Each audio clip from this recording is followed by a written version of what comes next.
of us only know Wilson Harris through his work,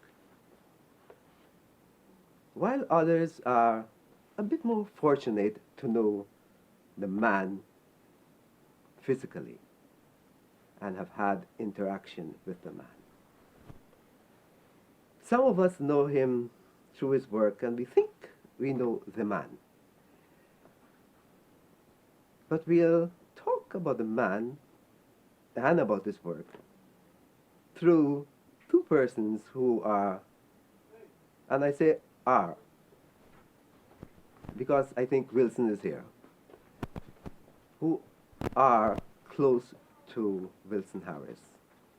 To my immediate right, Denise Harris, who is a novelist in her own right, and Professor Michael Mitchell, who is the authority or an authority on Wilson Harris. Welcome to the program. Fortunate to know the man. Fortunate to know the man. And I would like for you to share this fortune with us. Let's start with Michael. Well, I certainly feel very grateful and very honoured to have had the opportunity to have interacted with Wilson Harris for a number of years. I'm not his oldest friend, but I think that we were very close, especially towards the end of his life. I first met him in 1996. I'd just come back from Guyana, from the first visit to Guyana, where I was able to see not only the coastlands, but the Katia Falls, the great rivers seen from the air. So I had some idea of the landscape. Mm-hmm. And I'd only read one of his novels, Palace of the Peacock. But Which is a good start. Met him, sorry. Which is a good start. Not a bad start. But I met him at a book launch in London at the Guyana High Commission. And my good friend, Professor David Daberdeen, just said, by the way, meet Wilson Harris. And it was a bit like being told, meet the Queen, or something like that. It was, I was at first dumbstruck, of course, and I thought, this is impossible. I'm meeting this great figure, one of the chief figures of West Indian literature. Mm-hmm. And immediately we got into conversation, and he wanted to know everything about what I was doing, and he was fantastically interested in everything that I was finding out about. And I heard from him all about his latest novel, which was at the time Jonestown. It had just come out. And our conversation lasted all evening. It was absolutely fascinating. Somebody came up from the BBC and said, I want to arrange an interview with you, Wilson Harris. He said, don't talk to me, I'm talking to this man here. Oh, wow. So that was the beginning of a great friendship.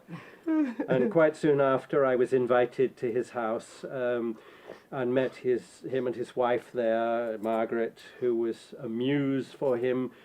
Everything that he wrote, she read and she inspired in him, and he was always fantastically interested in her opinion. Mm-hmm. I think you'll agree, Denise, that Margaret was really the central person in his life. Well, let's go across to that's Denise. quite true. No. Uh-huh. Yeah, she was very important. Well, take it from it. Let's hear what Margaret influenced on Wilson's work. Well, just as he said, she was there, she supported him. In fact, I would say, I don't think he would have been able to write those novels without Margaret. Good. She's the one that, she gave, I don't know, she was just there for him, understood his work, understood him, and so helped. As I said, without her, he would not have been able to do it. Writers are really, really grateful for the space given to them by their families, right? The families who understand them, the time, the space, they get to write, all right? But you know him other than the way Michael met Wilson. you are his daughter. I really got to know him in my 30s. As I was saying to Christophe today, a friend, I was saying to him that, in fact, I read Palace of the Peacock, and I was so interested in it that, in fact, I contacted him because we weren't very close at the time, and said I would really like to talk to you about Palace because, I really responded to the book and I really liked it. I said, I'd really like to talk to you about it. So I went and stayed with him for a week in England.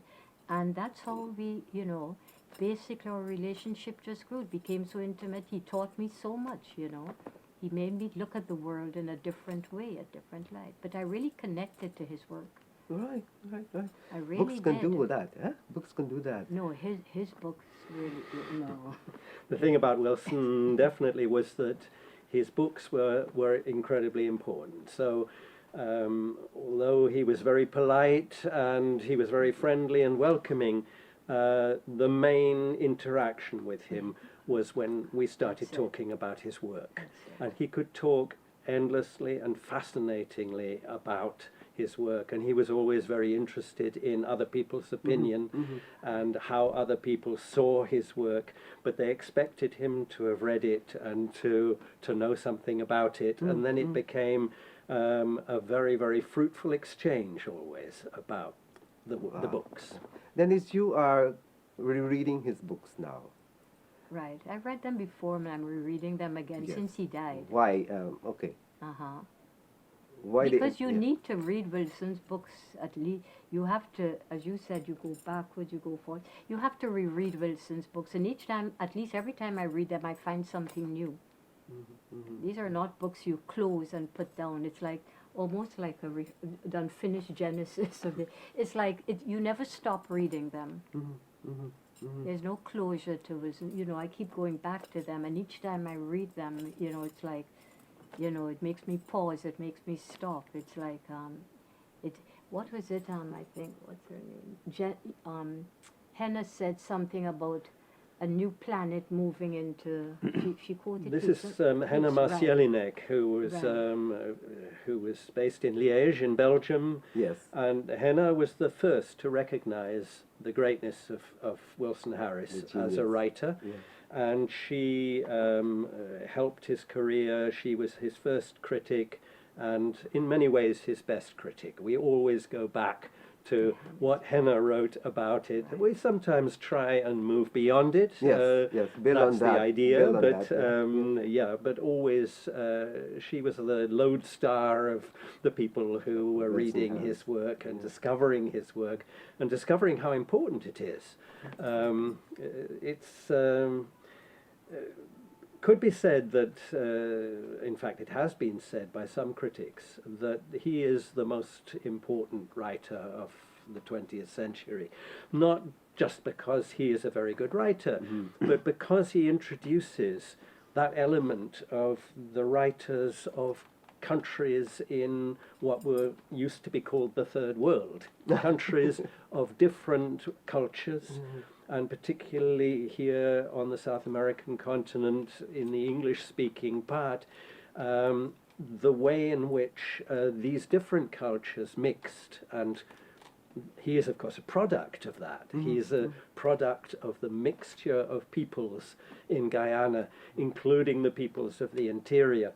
And this has created cross-cultural fertilization, which Wilson Harris saw as essential in the modern world. We're talking about globalization. We're talking about the way in which people talk about identity and identity crises and migration, and all of these themes were dealt with first, in many ways, in Wilson Harris's work. Denise, what are you finding now? It's what I always found is something like, I don't know how to say it. It's just it has made a difference to my life. Let's say his work has made a difference to my life, and I try to integrate it into my life and identify it with my own life. It's not an intellectual exercise. It's something I connect to.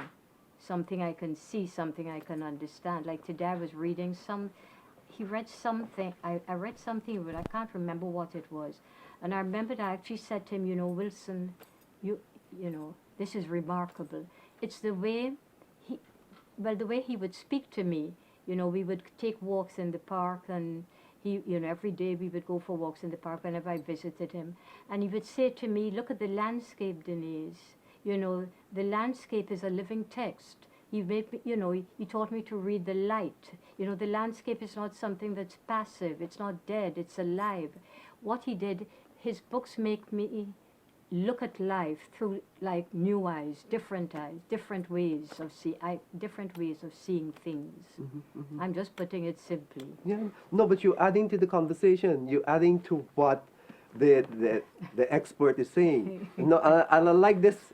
I like what Denise is saying. Right. It's the key. Yes, it's a key. It is exactly like. I'm glad that she's sitting in. Yes, yeah, definitely. Yeah.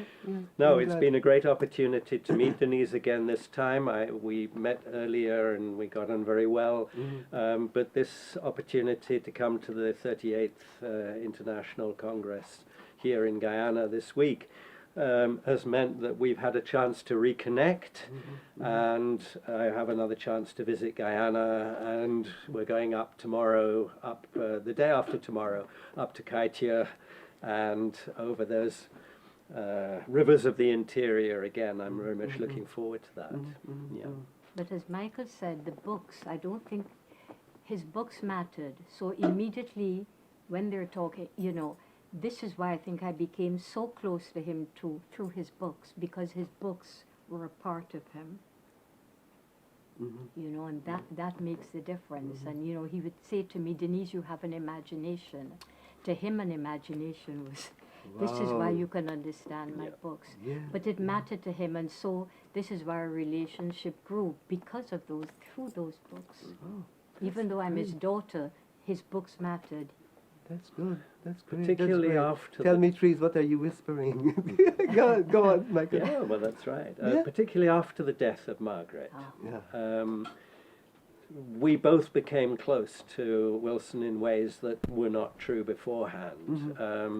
For a long time, Denise was looking after him in those days after his illness, and reading his novels to him, in fact. And gradually then I took on more of the sort of role of a very close friend. We used to speak on the telephone most days, quite often for an hour or more a day, and talk about all sorts of things, whether it was just the news or what we were looking at, what we were doing, but mostly something connected with his work, some part, some book, some aspect of books, some aspect of the ideas that are talked about in his books.